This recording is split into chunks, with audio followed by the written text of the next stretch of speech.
More than 10 months after a gunman opened fire from a hotel window on 22,000 concert-goers, killing 58 people and wounding hundreds of others, police released their final report into the mass shooting. Police said they were unable to determine the motive for why Stephen Paddock, on October 1, decided to target thousands of people from the 32nd floor of the Mandalay Bay hotel. This report was authored to provide the reader with more information about who, what, when, and where. Regretfully, this report will not be able to address the why, the report said. Here are some of the notable takeaways from the final report, despite the fact it did not provide a definitive answer to the biggest question in the criminal investigation. 1. The lack of a motive wasn't a surprise. Clark County Sheriff Joe Lombardo told local TV station News 3 in June that he was doubtful a motive would ever materialize.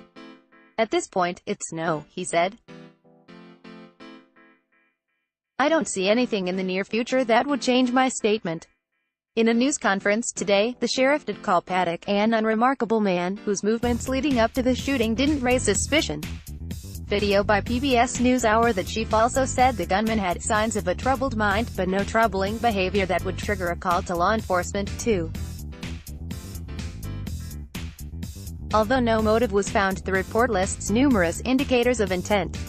According to the investigation, Paddock made several lodging reservations in cities that were hosting open-air music festivals. The first reservation was at a Chicago hotel during Lollapalooza, which took place in August. The second was during the Life is Beautiful music festival in Las Vegas, just a few days before he carried out the shooting at the Route 91 Harvest Festival in the same city. Paddock specifically requested rooms that overlooked the music venues. Police also searched Paddock's computers and found that he conducted internet searches indicating he was preparing for the shooting. The searches included open-air concert venues, Las Vegas SWAT tactics, weapons and explosives. Paddock also purchased more than 55 weapons between October 2016 and September 2017.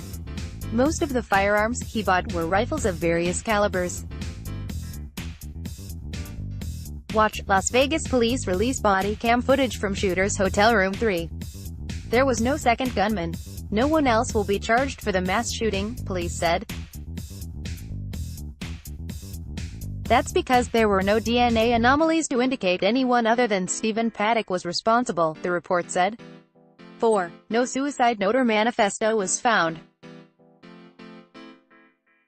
Investigators have said this before, but among the many guns, power drills, laptops and other items found in the hotel rooms was a handwritten note with distance and bullet drop calculations.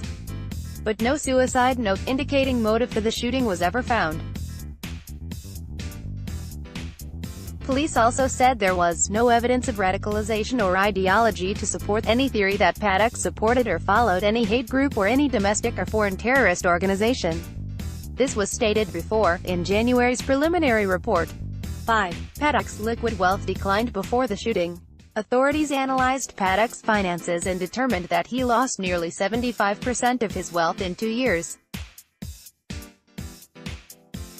In September 2015, his bank accounts totaled over $2 million, according to the report.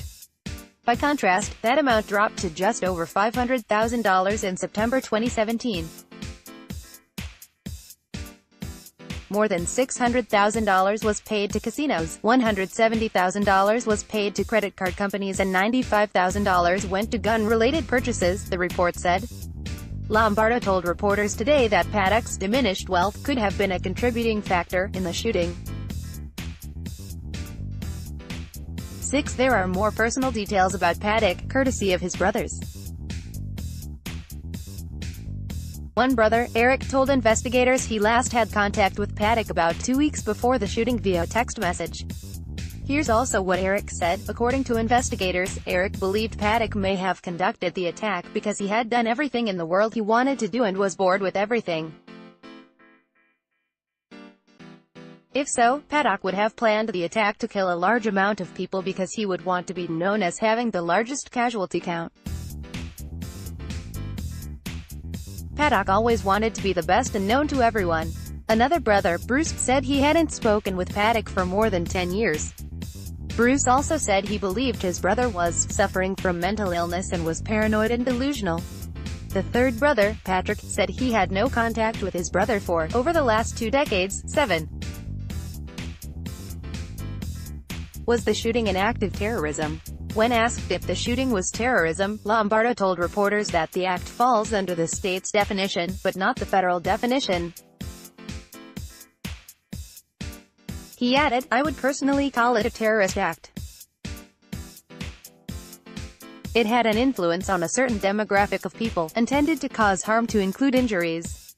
This is notable because, weeks ago, MGM Resorts International cited a federal statute in its lawsuit arguing that the company had no liability of any kind to the victims of the October 1 shooting. The shooting, however, has not been officially declared an act of terror. Read more. MGM's lawsuit against Las Vegas shooting victims, explained.